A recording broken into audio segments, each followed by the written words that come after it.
Nos encontramos en Jesús María, pequeña población cercana a San Luis Potosí, a los pies de una misteriosa cruz. Es la cruz sacerdotal de Cristo, o también conocida como la cruz del apostolado, y desde aquí irradia el amor de Jesús al mundo y derrama muchas gracias.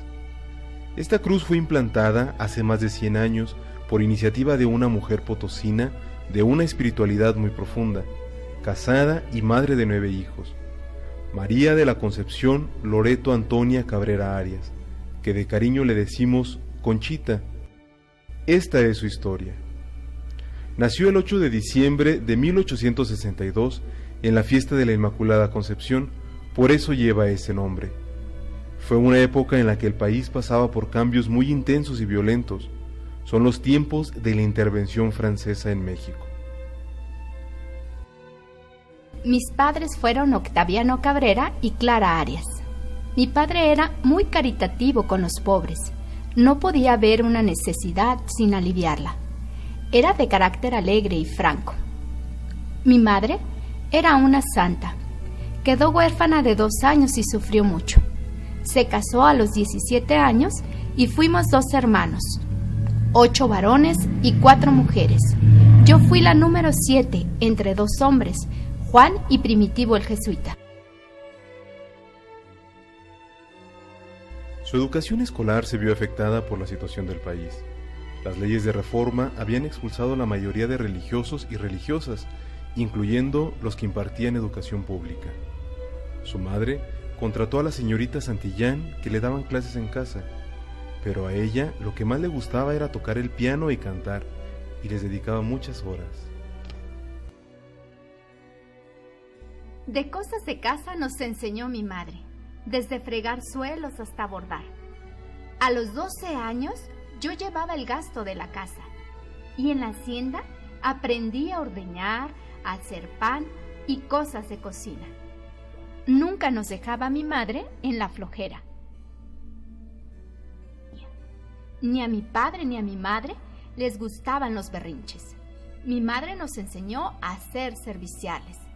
Apenas había un enfermo grave en la familia y me llevaban a verlo y a servirle en cuanto podía. Me hizo ver morir a hombres, mujeres y niños, ricos y pobres, enseñándome a no tener miedo, ayudarles con oraciones, vestirlos y atenderlos.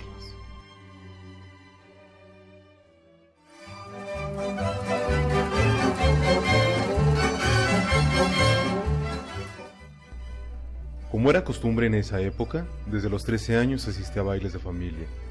En uno de esos bailes conoció al que fue su marido, don Francisco Armida García, un muchacho bueno, trabajador y honesto, nacido en Monterrey, Nuevo León. Un día me llevaron a un baile de familia y ahí se me declaró Pancho en toda forma. Yo nunca había oído hablar de amores y voy oyendo que sufría si yo no le quería, que sería muy desgraciado si yo no le correspondía y cosas por el estilo que me dejaron fría. Yo no me creía capaz de inspirar cariño. Se me conmovió el corazón y se me hizo tan raro que sufriera aquella persona porque yo no le quisiera, que le dije que sí, pero que no sufriera por tan poco. Conchita disfrutaba de los bailes, como cualquier joven de su edad, y debido a su belleza y su buena figura, era pretendida por muchos jóvenes, pero en lo oculto de su alma llevaba un gran amor a Dios. Tuve muchos pretendientes, pero yo quise más a Pancho y nunca le hice caso a ningún otro. A mí no me estorbaba el cariño de Pancho para amar a Dios. Yo le quería con una sencillez muy grande y como revuelto con el amor de Dios.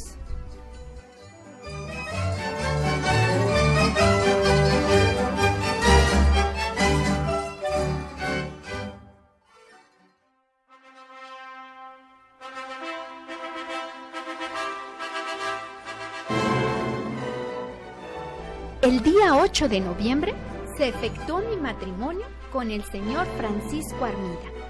En la noche anterior recé con todo mi corazón el rosario a la Santísima Virgen. A las 6 de la mañana comulgamos Pancho y yo en San Juan de Dios. Luego, a arreglarnos cada uno a su casa. Yo mucho le pedí a mi Jesús que me ayudara a ser una buena esposa, que hiciera feliz al hombre que iba a darme por compañero. Me puse aquel vestido blanco lleno de azares. Me prendieron el velo, la corona y todo lo demás. Ya vestida, me arrodillé a pedir la bendición a mis padres y partimos en los coches a la iglesia del Carmen, que estaba preciosa, toda adornada con flores blancas. A las 8 de la mañana fue la ceremonia, efectuándola mi tío, el señor canónigo Luis Arias, hermano de mi madre. Desde los años de su noviazgo, Conchita repite una oración que nos indica ya su intensa capacidad materna y el deseo de formar corazones que amen al Señor. Le decía cuando comulgaba a mi Jesús: Señor, que me case y me des muchos hijos, para que te amen y te sirvan. Tú ves que nada valgo, así ellos te amarán por mí. Y el Señor le concedió lo que pedía. Fruto de su matrimonio son sus 9 hijos, a quienes dedica toda su atención y cariño. Su primogénito fue Francisco. Quedó de 17 años cuando murió Pancho, y fue la cabeza de la familia. Fundó la Casa Armida y dio trabajo a sus hermanos. Fue un hombre recto y honrado. Siguió Carlitos, que murió de tifo a los 6 años. Después nació Manuel, que fue sacerdote jesuita. Enviado por sus superiores a España, ofreció el sacrificio de no volver a su patria. Su madre lo volvería a ver solo unos días en 1913. Él tenía una gran afinidad con ella, de sensibilidad religiosa y de amor a Jesús. Su hija Concepción nació el 29 de septiembre de 1890. A los 15 años ingresó con las religiosas de la Cruz y murió el 19 de diciembre de 1925. Siguió Ignacio, que nació el 8 de abril de 1893. Se casó con Isabel Morán y Bolaños. Ellos acogieron en su casa a Conchita hasta su muerte. Pablo nació el 9 de febrero de 1895 y murió a los 18 años, también de tifo. Salvador fue el último en casarse y se casó con Amada Gutiérrez. Guadalupe fue la penúltima en nacer. Se casó en 1924 con don Carlos Lafarga. Tuvieron 2 hijos. Finalmente nació Pedrito, el 20 de febrero de 1899, y murió ahogado en la fuente de su casa a los 4 años de edad. Siempre recordaré emocionada el día, la fecha, la hora y el lugar del nacimiento de cada uno de mis hijos, y los sentimientos que brotaron de mi corazón y del de Pancho. Para comprender a Conchita no hay que buscar fenómenos extraordinarios. La suya es santidad en las diarias ocupaciones. Todos los días se levantaba muy temprano. Mientras se arreglaba, decía algunas oraciones o jaculatorias al Espíritu Santo o a la Santísima Virgen. Luego despertaba a sus hijos y bañaba a los más pequeños. Después se iba a misa, en la cual comulgaba todos los días. Seguía el desayuno. El resto de la mañana lo empleaba en los quehaceres de la casa. Escribía o cosía ropa para sus hijos o para los pobres. Hacía alguna lectura espiritual y una media hora de oración. Después de la comida tomaba un rato de descanso, que con el tiempo suprimió. Visitaba al Santísimo, volvía y otra vez escribía o cosía. Pintaba o estudiaba piano y hacía otro rato de oración.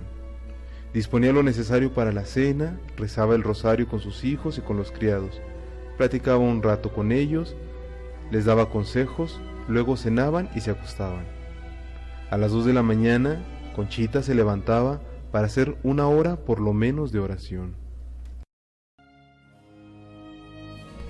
Un acontecimiento inesperado le proporcionó la ocasión de tener un tiempo de intenso silencio, oración y contacto con Dios. Por primera vez asistirá a unos ejercicios espirituales predicados y dirigidos aquel año de 1889 por el padre Antonio Plancarte y Labastida. Casada y madre de familia, ama de casa, con un marido muy puntual y algo celoso, No podía aislarse en unos ejercicios de encierro y concurría de entrar y salir porque no podía dejar sus niños. Corre a las pláticas, encuentra, como puede, momentos de silencio y de recogimiento y regresa apresuradamente a casa. Pero el Espíritu Santo obra donde quiere. En el corazón de Conchita va a surgir, bajo el impulso irresistible del Espíritu, una llama apostólica que pronto se extenderá a las dimensiones de la Iglesia entera. Un día en el que me preparaba con toda mi alma a lo que el Señor quisiera de mí, en un momento escuché muy claro en el fondo de mi alma, sin poder dudarlo, estas palabras que me asombraron: tu misión es la de salvar almas. Yo no entendía cómo podía hacer esto. Me pareció tan raro y tan imposible que pensé que tenía que sacrificarme por mi marido, hijos y criados. Con el tiempo, ella buscaría un director espiritual que le ayudara a comprender los deseos de su alma. Así fue como conoció al padre Alberto Mir, sacerdote jesuita, quien le ayudó mucho en los primeros 10 años de su ascensión hacia Dios. El amor de Cristo latía cada día más en el corazón de Conchita y animaba aún los más pequeños actos. Durante su infancia, en las haciendas de su familia, Conchita había observado cómo se imprimía en el ganado, con un fierro candente, la marca de su dueño. Ella también soñaba con llevar hasta en su carne el sello de Cristo. Los santos son a veces más admirables que imitables. Se podía hacer la misma observación acerca de Conchita. Por fin, de muchos ruegos, conseguí el permiso de mi director para marcar el monograma en mi pecho, el día del dulce nombre de Jesús. Fue el 14 de enero de 1894. Corté el pecho formando letras grandes con la navaja, la J, H, S. Luego que lo hice, sentí como si una fuerza sobrenatural me arrojara al suelo y con la frente en la tierra, en los ojos las lágrimas y el fuego en el corazón, le pedí al Señor con vehemencia, con un celo devorador, la salvación de las almas. Jesús, Salvador de los hombres, sálvalos, sálvalos. Después del monograma, Conchita empezó a escuchar a Jesús más claro. En constantes diálogos, Él le va mostrando su voluntad. El Señor se comunicará con ella constantemente, dándole una profunda doctrina espiritual. Le explicará sobre virtudes y vicios, le hablará sobre los misterios de la Trinidad y de la Encarnación. Además, las llamadas confesiones a los sacerdotes. La irá guiando para la fundación de las 5 obras de la cruz. Todo lo que ella vivía en oración lo escribía en su cuenta de conciencia. Por eso es que contamos con 66 libretas, más otros documentos que en total suman más de 60,000 hojas escritas. Parece que el Señor, con el monograma, abrió la puerta para derramarse en gracias. Desde ese día, qué persecución, qué ternuras, qué gracias, qué estupendas bondades con este barro vil. No me dejaba ni de día ni de noche, ni en la oración ni fuera de ella.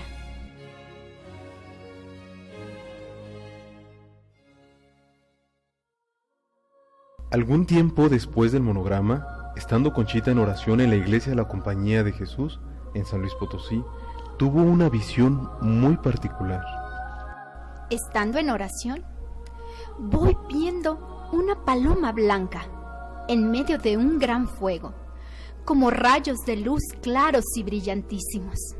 En el centro estaba una palomita con las alas extendidas, y bajo de ella, en el fondo de aquella inmensidad, una cruz muy grande, con un corazón en el centro. Parecía que flotaba en un crepúsculo de nubes, como con fuego dentro. El corazón era vivo, palpitante, humano pero glorificado. Estaba rodeado de fuego que parecía movible, como dentro de una hoguera, y por encima de él brotaban otra clase de llamas que subía con violencia, como despedidas con mucha fuerza, cubriendo y descubriendo la cruz chiquita, plantada en el corazón. Las espinas que rodeaban el corazón dolían al ver cómo lastimaban aquello tan delicado y tierno.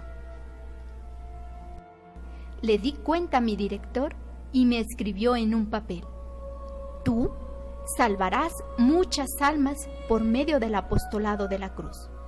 Yo, al leer esto, no sé qué sentí, comprendiendo después que este nombre debía llevar la gran obra que iniciaba el Señor. El padre Mir mandó pintar la cruz del apostolado como la describió Conchita. Ella, movida por la idea del apostolado de la cruz, se puso a escribir los estatutos. La cruz fue labrada en madera para ser plantada en Jesús María el 3 de mayo de 1894.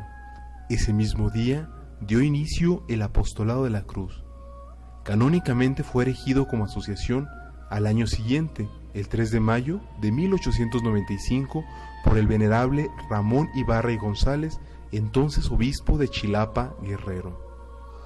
Una vez establecido el apostolado de la cruz y propagado por varias diócesis, la ilusión más grande de Conchita era la de fundar una congregación religiosa que tuviera el mismo espíritu que el apostolado de la cruz. De esta manera se lo comunicó al padre Mir, su director, y él apoyó la idea. El padre Mir escogió entre las socias del apostolado de la cruz las que sobresalían por su piedad y virtud y que daban indicios de vocación a la vida religiosa. Logró reunir un pequeño grupo de jóvenes y así, el 3 de mayo de 1897, fueron fundadas las Religiosas de la Cruz del Sagrado Corazón de Jesús. Las primeras dos obras crecían y se expandían, y el Señor no cesaba de otorgarle gracias espirituales a Conchita. Dios había predestinado a una mujer seglar, sin alta cultura, para iluminar a su iglesia. El Señor me pone enfrente unos panoramas de la vida espiritual que me dejan abriendo la boca de admiración. De repente me encuentro metida en los más profundos secretos de la vida interior y contemplo sus hermosuras encantadoras, sus escollos terribles, sus delicias y sus peligros. Y yo no sé con qué objeto, ni qué mano me conduce a esos parajes tan desconocidos del mundo exterior.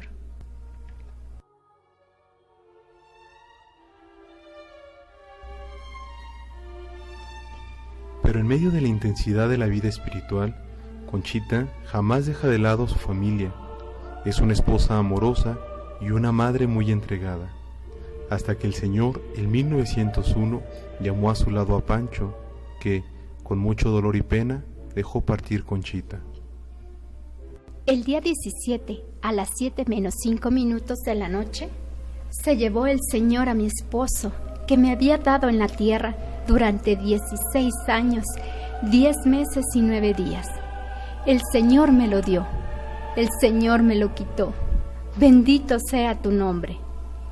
Veía por momentos que perdía la vida a mi marido. Cuando veía más próxima su separación, crecía, se agigantaba el cariño de mi corazón. Sentía que no tenía cabeza, ni fe ni razón, sino tan solo corazón. ¡Qué días, qué horas, qué noches!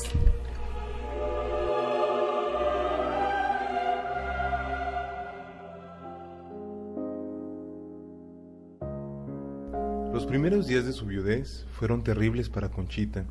Los médicos creyeron que iba a morir. El pensamiento de su marido la seguía a todas partes. En el momento en que Conchita tenía la necesidad de un nuevo apoyo espiritual, conoció al padre Félix Rouillet.